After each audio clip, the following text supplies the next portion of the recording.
Well, good afternoon. Welcome to Best Renovations for Return on Investment. Thank you for being here. I guess really we don't have a ton of choice lately about where we hang out, but I am so grateful for the fact that you chose to hang out with me today. So thank you for that. My name is Sharon Parento. We are going to get started right away, but just a matter of housekeeping, if you could please make sure that you're muted. But also, I would love to use this as an opportunity to answer any of your particular questions. So feel free to use the chat box up at the top. If you hover over the little menu bar at the top, you'll see more, and there's an opportunity to leave a message or a question or a comment. So why don't we start by everybody finding that, and that's a great place to text into me where you're watching from. Okay, so that's how we can try this out. You can leave just a little notation about what city you're watching from, and we're going to get started right away. Okay, so thank you, as I said, for being here. Welcome. My name is Sharon Parento. I'm a realtor with Keller Williams. I just want to reassure you, though, that I'm not here to try to sell you anything. We always want to be coming from contribution to the communities that we serve, because I believe in the power of knowledge. As a former educator, I know that if I give you good information, you're going to make excellent decisions. And I also know, on the other hand, that nothing I can say or do is going to change your situation and convince you to sell your home if it's not the right time for you and your family. So just rest assured, we're parking the salesperson aspect of my job and really just coming to you as a consultant. And the topic that I get asked a lot of times from my clients who have been in their homes 20, 30 years or more is, what should I be doing now to increase the resale value eventually, whether that's 12 months, 24 months, or further on. And now that we're all in lockdown, we're spending more time in our homes, and in theory, we should be able to chip away at that list of things that we know we need to get to. And I'm just going to help you today in establishing a mindset, because every home is individual, every situation is individual. I'm not here to dictate to you, oh, you must do this or you must do that to sell your home. It's really about taking on the mindset of a buyer and kind of setting aside your own personal preferences and likes and wants. Okay, does that make sense? We have been doing this for a long time now. In previous world, long time ago and far, far away in 2019, we were actually meeting with people in community centers and sharing this, usually with a cup of coffee and a baguette, because as a good Baptist, you cannot have a meeting without food. So we started doing these all over the place, and people really responded well. But of course now, we've had to digitize everything, and whether that's selling homes, buying homes, or providing information, we have to do everything online. And I guess we are all getting a little zoomed out, but I hope you find today's information helpful. And again, just want to encourage you that if at any point you have a question, please type it into our chat box up at the top. And if I don't know the answer, I'll make darn sure I get it to you. And along the same lines, please stay tuned to the very end. We have something, a special offer for you, okay? So let's get going on that. So here's the order of events. Welcome, check. I hope you feel welcomed. And then we are going to get into establishing that mindset of stepping in to being a buyer of your home, rather than strictly keeping as a seller. I want you to think the way a buyer thinks, because then you're going to be able to scan your individual property and kind of make the assessments as to where you should put your time and effort and money. Make sense? I hope so. You following? Okay. Then we're going to get into some freebies. So deciding what improvements to do before you sell your home is the second most frequently cited challenge that I meet with long-term home owners. So they have the whole issue of decluttering, and that is I'm just going to say it right here, right now. That's the most important thing you could do to get your house up to the maximum sale value. So important, as a matter of fact, we have a whole other webinar devoted just to decluttering. So that's going to be the one thing that I say right from the beginning. But the next thing is, people say to me, well, we really haven't done much to the house in the last 10 or 15 years. Would you come in and have a look and let me know what we should do about our carpeted stairs or our kitchen? It's looking a bit dated. What could we do? And the thing is to remember that you are not your own buyer. Your buyer is usually a younger move-up couple, and they have some very specific wants and needs that we can address ahead of time, because we want to make your house as broadly appealing to that particular buyer as possible, right? So we can kind of guess who's moving into your neighborhood based on who's been moving into your neighborhood, right? So the people who are there might be at one age and stage, and the people that are moving in are at a different age and stage. And typically it's dual income families, because who else could afford those mortgage payments, am I right? And they oftentimes have kids with them. So let's have a look at what's important to them.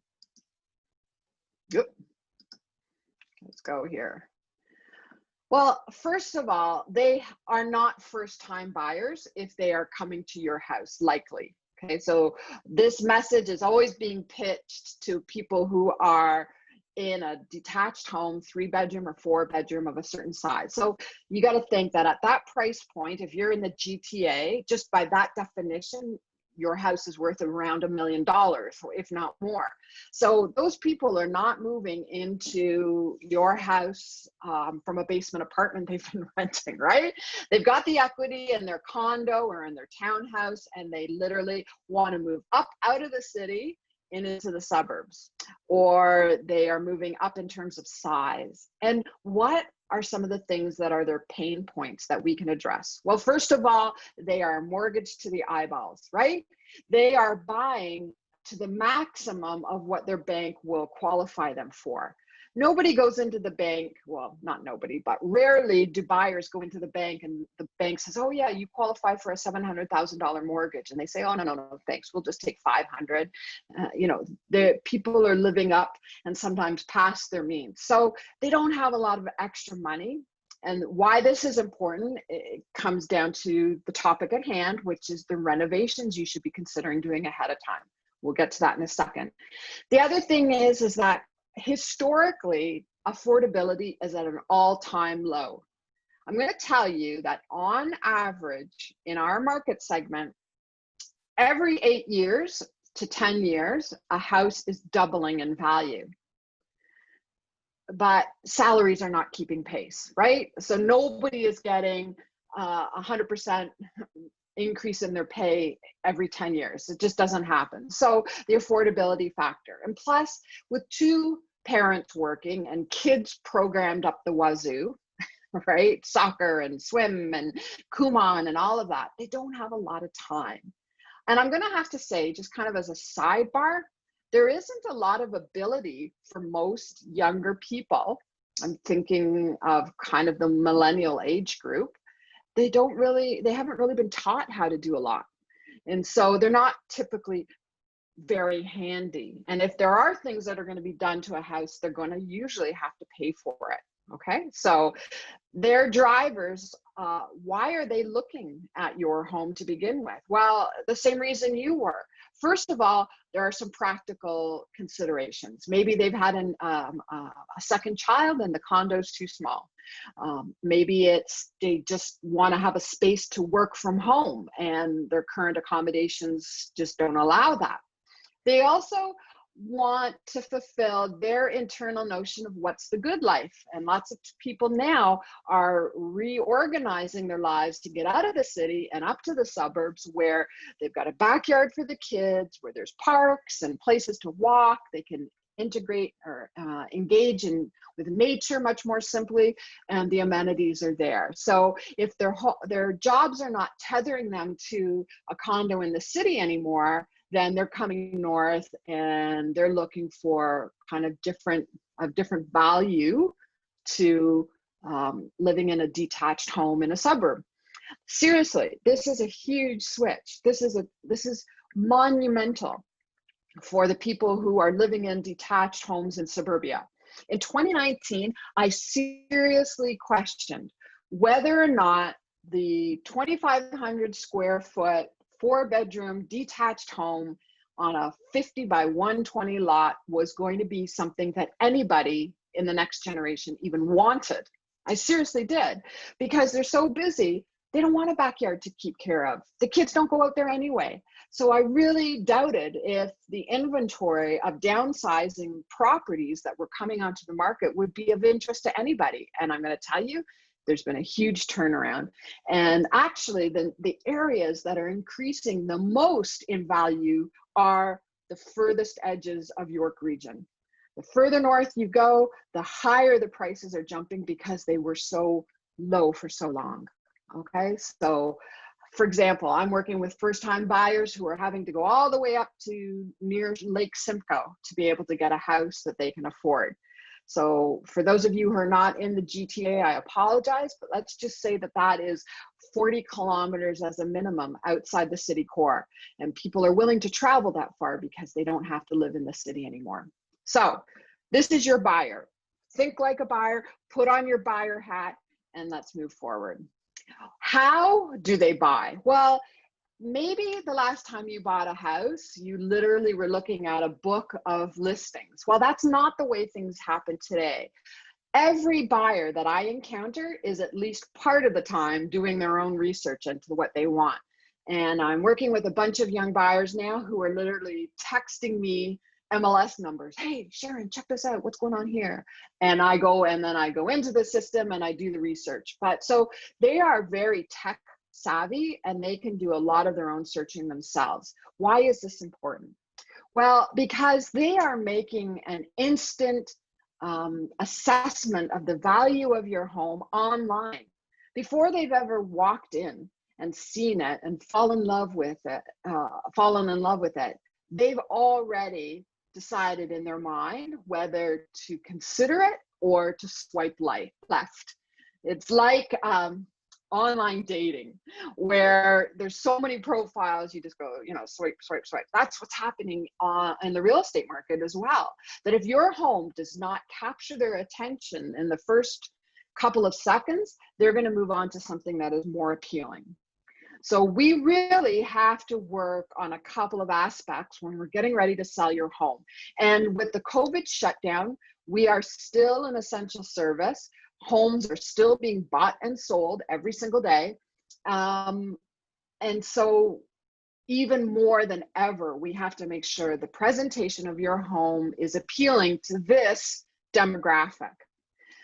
That results in us needing to do quite a bit of preparation ahead of time. And as I said, the number one thing you can do is declutter. And we'll get into the other list in a sec. Keep teasing you, I know. So preparation is largely on you. If there are things you need to do in your house, well, then it's on you because it's going to net you a big return. If it's a matter of presentation into the marketplace, that's on us together. It's kind of like a joint team effort. I'm going to handle anything that's media related, the photography, the videography, making sure all the resources are online, like floor plans and 3D walkthroughs. But your house, I can only do as well as your house presents, right? So that's kind of a joint effort. And this is why we stage all homes now to some degree. We'll get into that too. And then there's promotion. It's making sure that ads are being pushed into these spaces, into these social media spaces, so that your home is getting a lot of attention beyond just the MLS. Okay, so how they buy affects the kinds of things we should be doing. That's why I include all this. It's always about getting you the return on investment. So in life, truths are always balanced one against the other. And here's the balancing truth. I want you to keep your renovations to a minimum. I am never going to say to you, rip out your kitchen and put $50,000 of new cabinets and granite and yada, yada. Why? Well, because number one, your tastes may not be your buyer's tastes. And every one of us has seen this in our neighborhood. The sold sign goes up, the new buyers move in, there's a dumpster in the driveway. Right? Am I right? The driveway got the dumpster, and everything that the previous owners did goes into the bin. So that's one thing. You could turn off as many people as you attract, especially if you have to increase the sale price to accommodate everything that you've just done. So if you think that you're going to spend $75,000 on, doing a total main floor refresh, and now you have to list $75,000 more than the house down the street, I don't think that's a good gamble. And that's just my opinion, okay? Everything is my opinion as a realtor based on the 50 or more homes that we've sold. So let's just go into the next part. We said that, but you might turn people off. And because there is a limit to how much your buyer is going to qualify for, they are very sensitive to price. So I'm not going to recommend the big expensive renovations, but there are some things I do recommend you do. And we want to keep those on the realm of being moderate renovations, because there isn't what am I saying? The buyers don't have extra money to spend on big ticket items. And if they do have money, they want to spend it on cosmetic improvements that appeal to them, right? So we want to do some things, and we want to make sure number one priority is broadening the appeal of your home. So a lot of this is going to result in being like neutralizing your home. And I'll give you some tips in a second about that. Plus, we want to make sure that your home isn't perceived as a fixer-upper. Soon as somebody thinks fixer-upper, they look at the price and they start kind of discounting. And that's not what we want. Remember, this whole entire program is about getting you the best return on investment. So with that in mind, there are some things I'm going to recommend. Well, what are they? We're going to start with the free or low cost. And none of this is rocket science. I'm not, giving you some kind of secret sauce here. It's just common sense. But what's that saying? Like, common sense is an oxymoron. But I'm going to bring it all together for you. Things you probably already have thought of, but we're just going to kind of package it together. So the first thing that I'm going to recommend you do is I'm going to recommend that you do a deep cleaning of your home. Now, all of us kind of have a threshold of what we can handle in terms of how much our home has to kind of go, how far it has to go before we jump in and start cleaning it. I know my mom's threshold is not my threshold. And, when I clean, lots of times it's just kind of surfacey, right? No, deep cleaning. This is the way Svetlana cleans, not the way Sharon cleans. Why is this important? Well, let's get to that. But in the meantime, you can read down through this list of the kinds of cleaning I'm talking about. Interior and exterior windows, that's huge. You can really improve the lightness and brightness of the home by cleaning your windows. As much as 30% more light comes in, and that's always an attractive feature for buyers. We want to make sure that we've got nice clean baseboards and around the light switches and the back of doors on the bathroom. I'm not sure why my children cannot close the door with the handle, but there always seems to be an accumulation just below the handle at the back. The fronts of your kitchen cabinets, inside appliances as well. People do look. When your house is listed, people will open up linen closets and all of that kind of stuff. So we want the whole house to present as very, very well maintained, clean, no odors, just really neutral, so that people can imagine themselves in it. Okay, so a big thing is just to really pay attention to the curb appeal from the front of the house. Lots of times those coach lamps outside your front door get all cobwebby, and clean those. Like, it's amazing what buyers will pick up on. Even if they're not registering it consciously, they'll begin to acquire an unconscious assessment of your home's value just by something as simple as this. I've walked into homes with buyers who literally walked right back out again. And just because the house just really smelled like cats. There's no way of saying that politely. And that's a kind of maintenance issue that really is quite difficult to overcome. Okay, so not that I'm imagining any of you have 17 cats, but the principle still remains. Clean your house deeply and people think, wow, what a well-maintained home. The next thing is to depersonalize. Again, this is something free, something you can be working on. You have to pack these things up to sell your house anyways when you move, so you might as well do it ahead of time. These are the things that are all personal tokens, diplomas, religious icons, anything that you, first of all, wouldn't want online, because when your home is advertised with us, it's now kind of public domain. So we don't want birth certificates and children's photos online, like, you know, not birth certificates, but like university degrees or whatever. We don't want any of that, right? So we also want to make sure that we are neutral in terms of things like the hunting stuff, right? This is so funny. We had a house with some elderly sellers in Richmond Hill. He was an avid sportsman and loved to fish and hunt, and he had partridges and largemouth bass, and could not understand why I insisted that the 5-foot mako shark that was stuffed in over his family room couch had to be put away.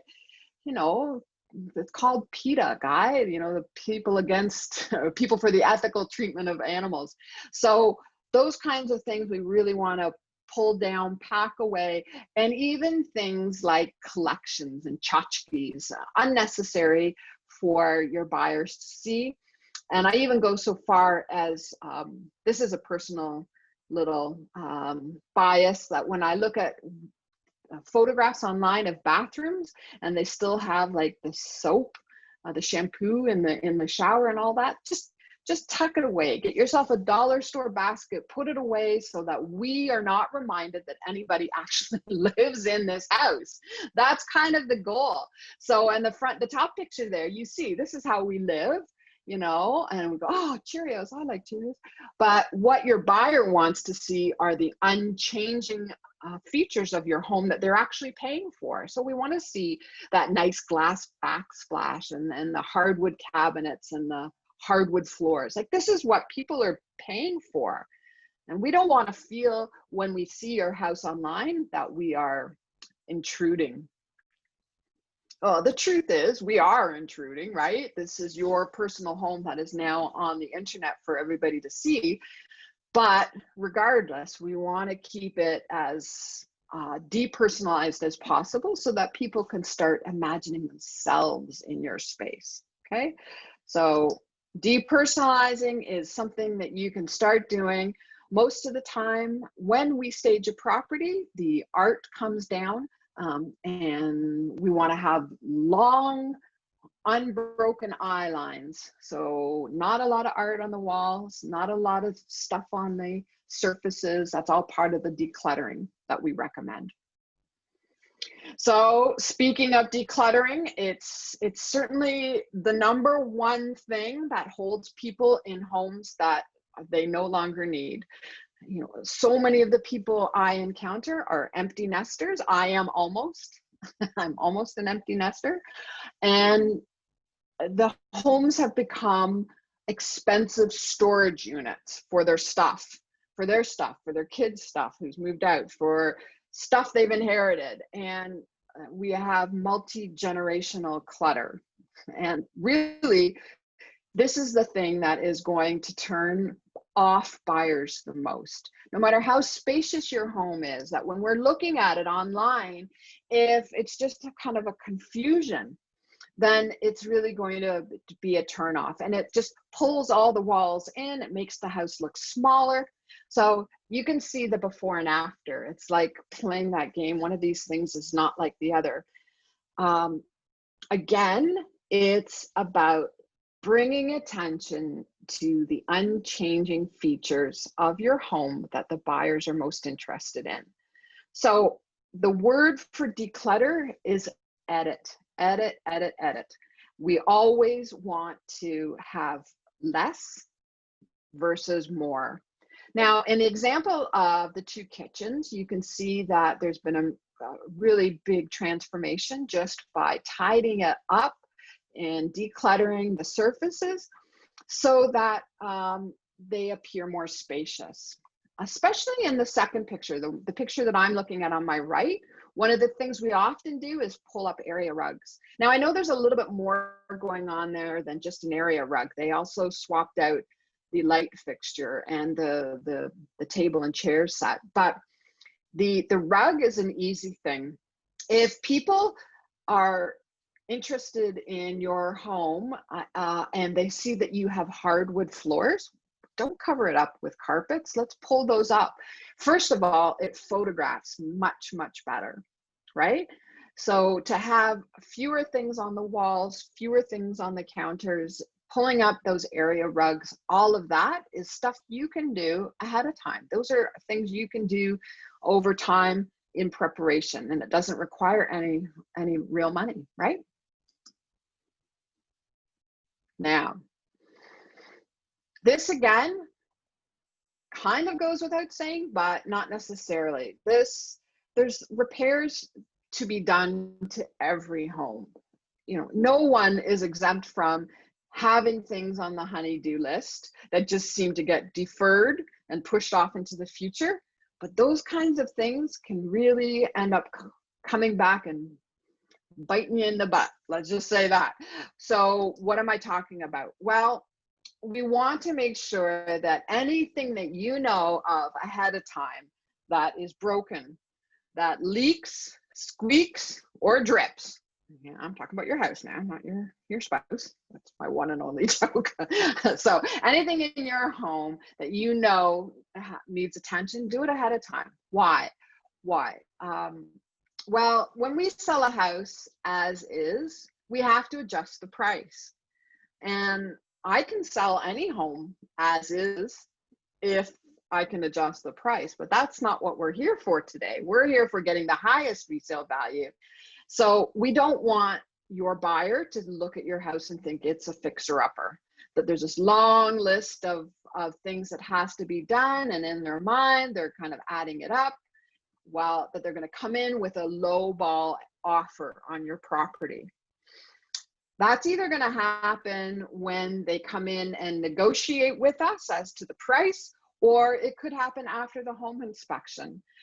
You've got to remember that home inspectors that are hired by the buyer are hired to find fault. It's almost like they have to justify their existence, that they've been paid $350 or $400 to come in and do a 3-hour go through of your house from top to bottom, and then they provide a list of the deficits. Now, what happens when we get that list? Well, we can say tough luck. We can say, yes, we will agree to fix it. Or lots of times buyers agents try to come back for money off the price of the house, where they would like to actually amend the agreement and deduct $3,000, $5,000, $7,000 for things that the home inspector found. First of all, I got to tell you, it's always up to us to decide how we're going to respond to that list. But if we can get some of those things taken off the negotiating table ahead of time, it's going to make your closing process so much smoother and less stress. Imagine you've got a signed contract in your home. The home inspector, but it's conditional upon inspection. The home inspector comes in for the buyer, finds these things, and now you risk losing the deal, and it feels like they have you over a barrel. It's not true, they don't, but it feels that way. So The other thing that these undone repairs can do is people just don't put an offer in at all. They just decide to go on to the next house down the street that has less to be done. So we really don't want to sabotage your sale from any way, shape, or form related to things that we can be doing preemptively. Because not all homes sell, even in today's market that is so incredibly tight. There is not enough inventory for buyers. That's why we're getting into these bidding wars again. But still, maybe 20, 25, 30% of listings don't sell at the original price. And they have a handful of people come in and say, yeah, no, we are voting with our feet, not that home in that condition at that price. And they go off, and what happens?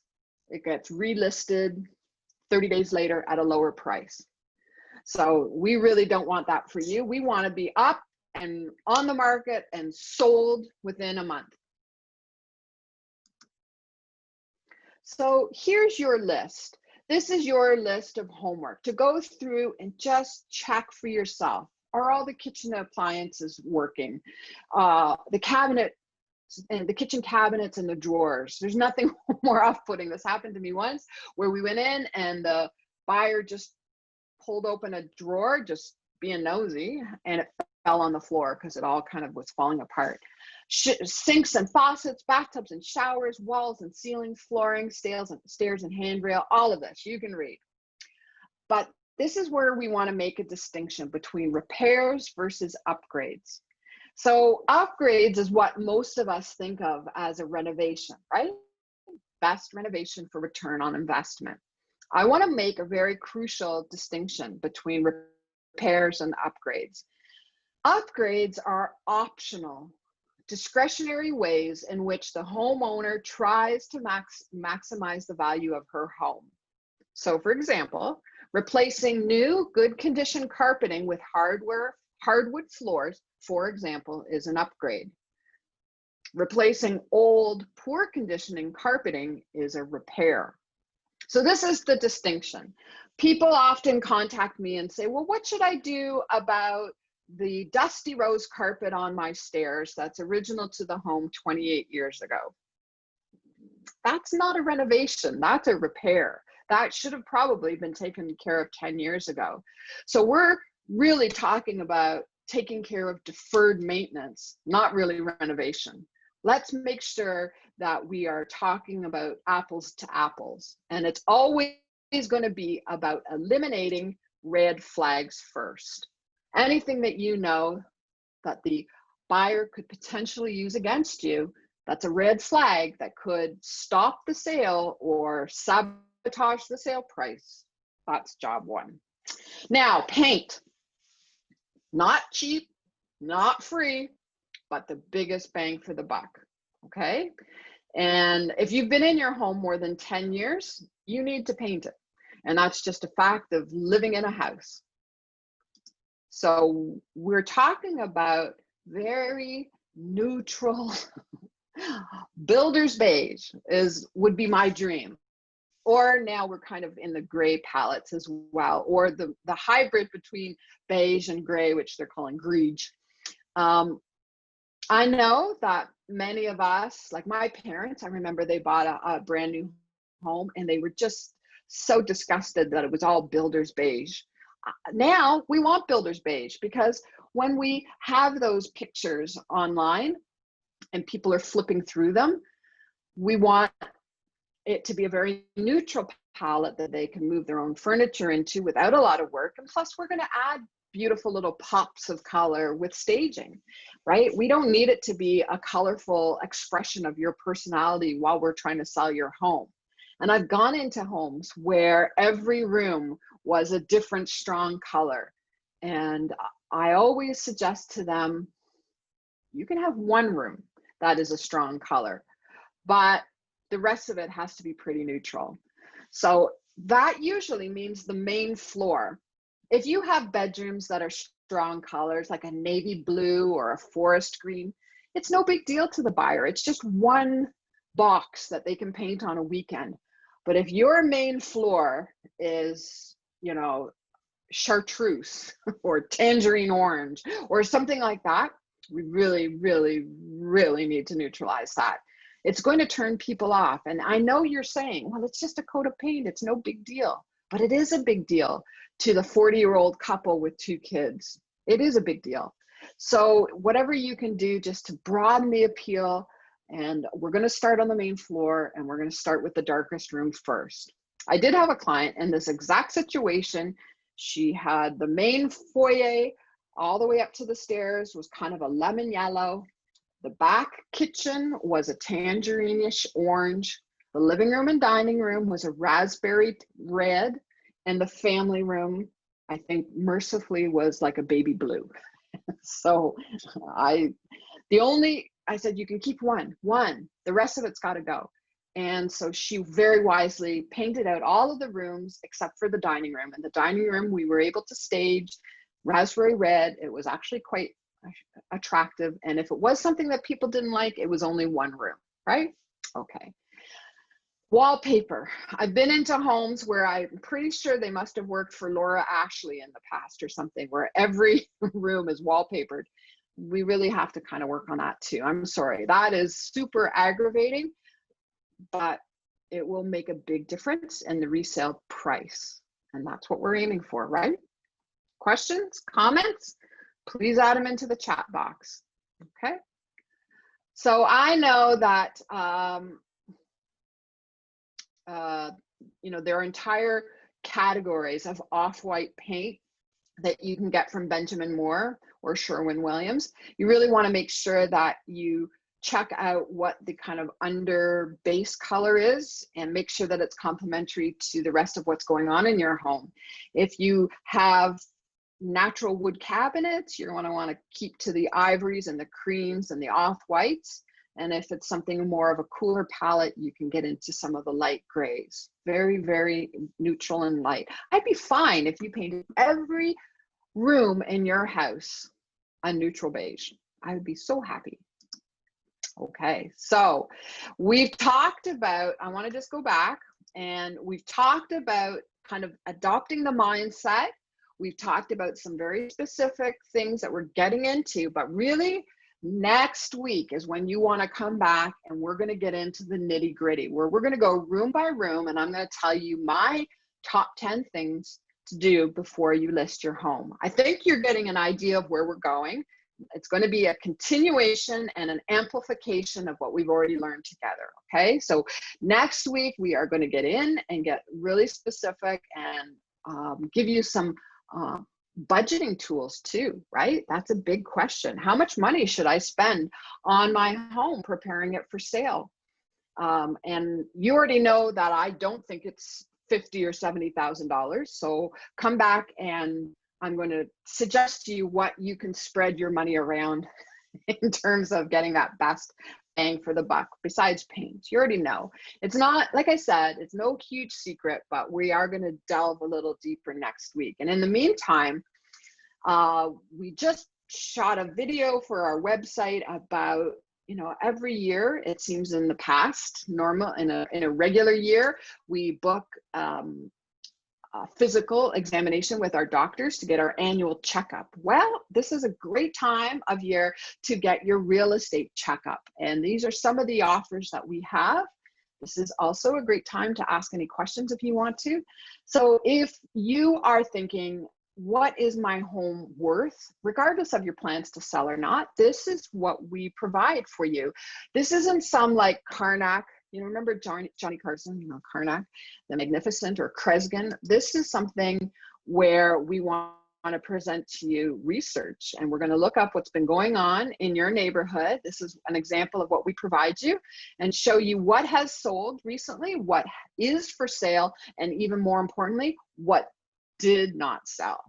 You know, whatever got listed in your neighborhood and didn't sell, that's kind of because the market said, yeah, no, this is not good value. So we want to kind of balance out our evaluation and continue on with the conversation about things to do to prepare your home for sale. You'll also see the interior shots of the sales in your neighborhood so that you can ascertain where your house is in relation to the competition. Okay, so if you'd like to know how much your home is worth, I'm happy to do that for you. No cost, no obligation. It's not like we're getting married over this. This is just me giving you service because I strongly believe in the power of information. Okay, please reach out. You've got to contact me. I can't contact you because you got to basically tell me where you live, right?